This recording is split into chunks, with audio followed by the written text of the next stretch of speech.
mga bakit natin sa buhay, mga tanong, minsan hinahanapan natin ang sagot, yung mga sinasabi nga nila, yung mga silent cry natin, yung mga tahimik na iyak, tahimik na himpi, yung mga nasa likod ng pintuan, yung mga nakatalokbong ang kumot, yung mga tahimik na himpi na yun, naririnig yan ng Diyos.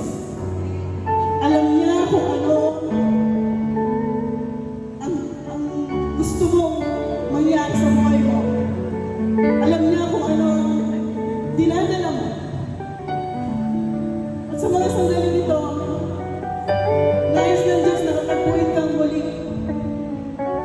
Kailangan kang itaas ang inyong kamay para abutin ang presensya ng Panginoon. At dalangin ko sa mga sandali nito, abutin ng Diyos ang inyong mga puso. Abutin ng Diyos ang lahat ng kahilingan mo.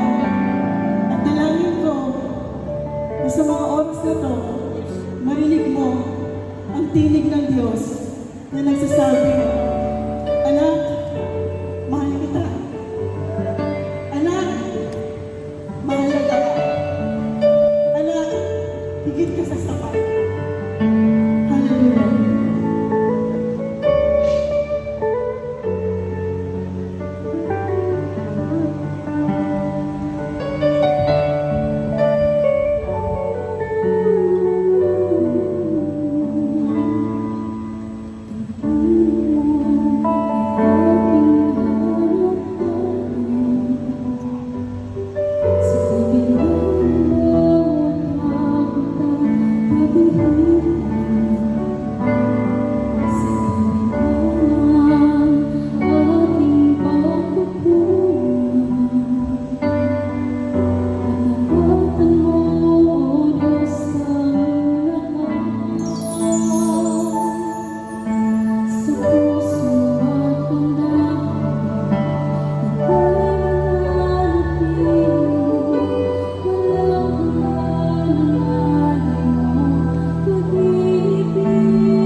Kailangan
mo,